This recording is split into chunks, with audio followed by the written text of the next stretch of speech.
I've done quite a few stuff. Okay. I think one of the things that stands out for me is that I try as much as possible to leave the Sammy's footprints on everything I do. So most of my business idea has been more of creating my own product. This product, I later called it the bean burger. It's a regular Nigerian food, everyone will call akara and bread, but I had to tweak mine. I had to give you the GI foods, tweaking in the akara.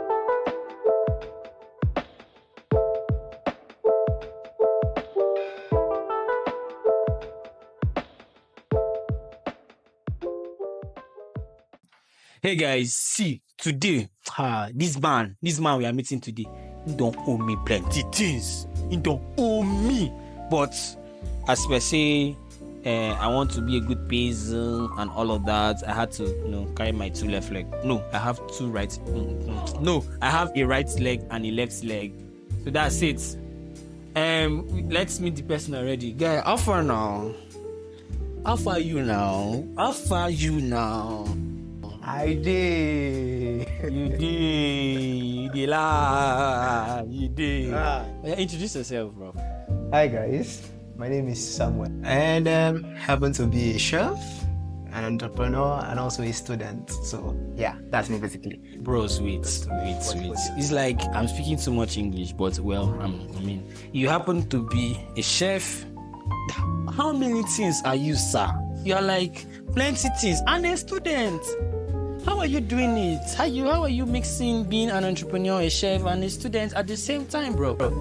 It's quite easy when I have a worthy example. I mean, somebody I look up to, my mentor, Pastor Alexander Victor, is someone that wears many caps in one. I mean, looking at him, that's all that fuels my passion to be anything. He has proven it that you can be anything at any time. Awesome. And non-suffering from the others.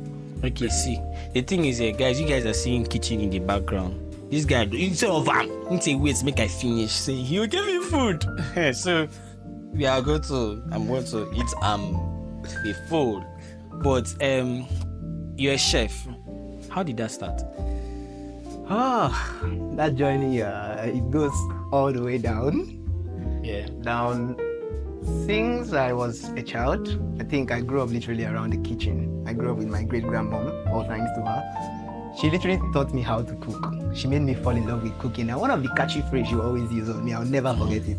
I intend to use it on my children too, but some sort of a blackmail. It's like, do you want to eat from the restaurant when you grow up, or when you marry and your wife is pregnant? Do you want to buy food from the restaurant? You have to cook for your wife. You have to take care of her, And I had to fall in love with cooking because at least I have to take care of my wife. Right? Yeah. That's what fueled the passion, and then I became to fall in love with cooking. And bros, that kitchen that you talk, like me and you know that most of the time you were stealing meat inside. Say the truth. Just say the truth. Or you don't want to. Normally, nobody go lie. Now. Even you when they look, me steal meat from pot. Now, okay, so you've been cooking right from when you were, and you said you're an entrepreneur. How what's that? Okay, my little knowledge. Being an entrepreneur is somebody that ventures into business, seeing all the risk in it and intending to face his fears and stand up to be somebody someone can reckon with and look onto, and while you're building your business, your brand. And that's for me has been a challenging one because I had to learn on the job. Okay. Most of the risks I had to take some risks, make some mistakes, learn from it, and move on from that. I'll tell you, guy, I've closed down business so many times and had to go back to it because one point or the other you're making some mistakes. And you have now to sit down and recalibrate. Okay, this was a mistake. Okay, I made this decision. All right, let's do this, moving again. And gradually it's been learning on the experience and then looking up to the person I'm looking up to, that has been there to motivate from his teachings, his encouragement, his support. He has been a pivotal part in this work.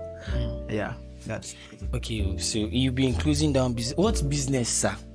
You've been closing down business, opening down business. He's talking with so much audacity. I've done quite a few stuff. Okay. I think one of the things that stands out for me is that I try as much as possible to leave the Sammy's footprints on everything I do. So most of my business idea has been more of creating my own product. Like I said, I've known cooking from time on, and I have this friend that was always pushing me.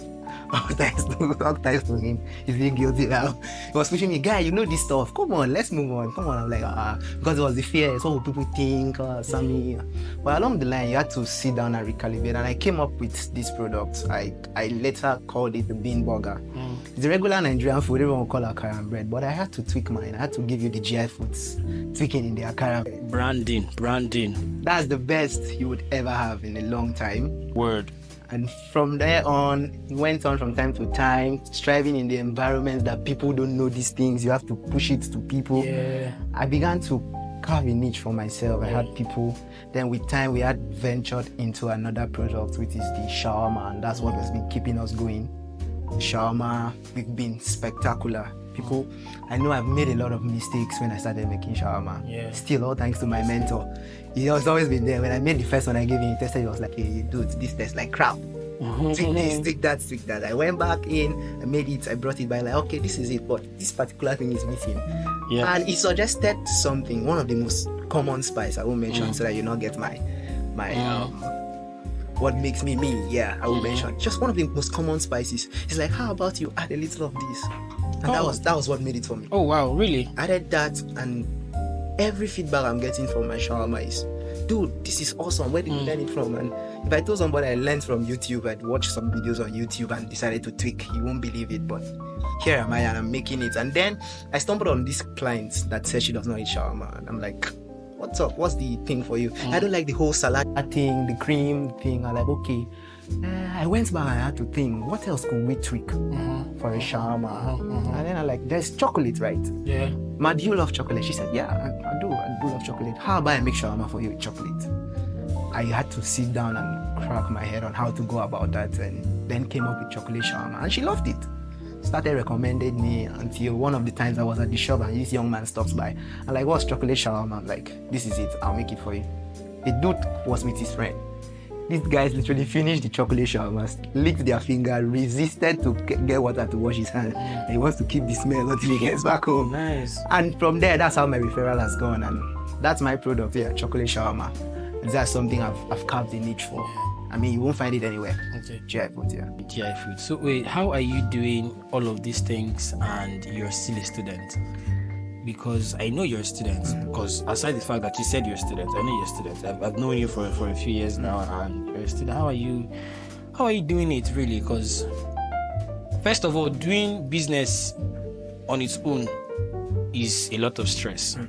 Being a student, a Nigerian university student, in the university you are, is another. With us to that, is another story entirely. How are you coping, bro? Yeah, again, I said I have a source of motivation. Yeah. Pastor Alexander Victor Hall, thanks to him. I mean, that man is many things in one. From being a pastor to an audio engineer to a media personnel to being a teacher, a full-time music producer, and none of them are suffering. And if I'm watching him to become like him, of course, I have to learn. But you know, learning on the job, most times you make a few mistakes. I know there are times business that had to suffer because of school, and at times school that had to suffer because of business, but I keep finding the balance. And then I'll tell you something that happened to me one of the time. There was a time I was supposed to go to lecture, you know, since that it's an environment, students are available. Come on, let's get quick money. For me, it's the money. I decided to bake. I bake as well, one of the good bakers you'll find. I decided to bake to take to school so I could sell to my colleagues. And when I got to school, the lecture were cancelled and students are gone. I have my products in my hand. How am I going to get the money back? Oh, wow. Guys, if you are scared of your business, then you're not ready to make money. I entered different lectures hall and I sold up. And I could see people that met me like, fine, like, yeah, now my business, patronize me, guy. Now the money I define.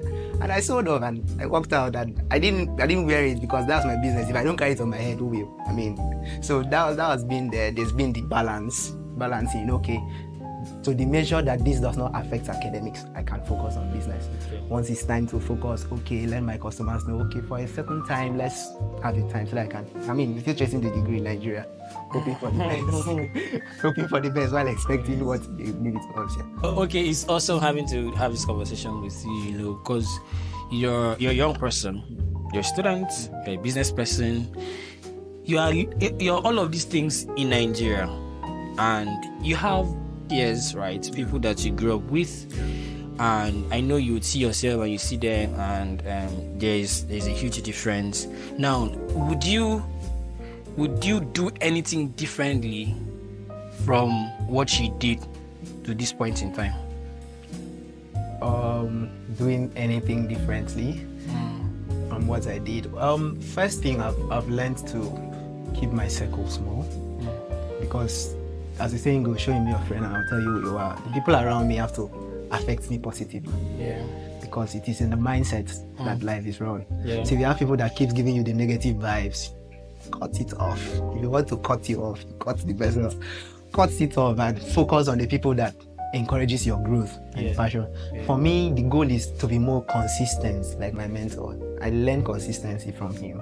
So consistency is the key. Keep at your craft. Keep developing yourself. I mean, a minute does not go by without him adding value to himself. Okay. If I'm emulating him, I have to learn same. So. Right, so you guys, you heard it, stay at what you're doing. Even if Unical, Crutech, any university, Unilag, Uniport, well, any Nigerian university wants to stress you and you want to make money. Shall be doing that small thing that you're doing to make money. Because I mean, there are examples. We have had examples so far in this season, and it's great to see that young people are not just doing crime. They're not just doing one thing or the other. They're actually trying to make ends meet, which is crazy because their ends are not supposed to meet. But we are in Nigeria, ends still have to meet. But since Nigerian economy is not allowing us to do that. Speaking of Nigerian economy, how are you coping?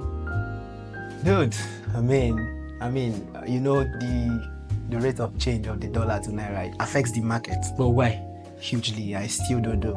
So from time to time, we've had to increase the price, but for Nigeria, the price keeps going up. It does not want to fall back, and I don't know. So customers will complain a few times, but they'll have to adapt because they too go to the market and they see how stocks are on the high side. So it's just the change of pricing here and there, but it's still affordable. You can still walk into our shop and Awesome. So we always end with telling our guests they have 1 minute to sell their market. So bros, sell your market. I feel I'm for PJ. Sell your market. Yeah. So GI Foods, man, we are the best you would ever love to come in contact with. We deal with a lot of stuff, indoor and outdoor catering. Yeah, I can handle your wedding ceremonies. Just throw the money at me and I'll feed you to stupor. We deal with a lot of stuff. The chocolate shawarma is my product. If you find it anywhere and it's not nice, you have to get chocolate shawarma from GI Foods. Yeah, we have the cream shawarma and the akara bread. God, it's called Bean Burger. I gave it that name. It's one of the best you would ever have. Fremz is looking at me because he has tested it before. Wait, see, I said that this guy is owing me things. He's mentioning the things he's owing me and looking at me and not looking at me. Praise be to God, because he has always been the support. And yeah, we sell food too. The dinner thingy at night. You see, as I scratch my head too. Oh God, all the wire me. One go shop. So that's the end of today's episode, and we had a great host. He's a chef. Just check him out. I'm going to drop links to his business pages on social media, and then just follow him up, shoot him a DM. You don't know if you're in Calabar and you want to chop up. Can I call my phone number? You want to call your phone number? My guy wants your market. Shout. Oh, God, say your market. 08147209818. I repeat, 08147209818. But you know that in this thing, you owe me, Sha. So till next time, it's your boy Fremz, and this was Unskripted Dialogue with Fremz. Peace. Yeah.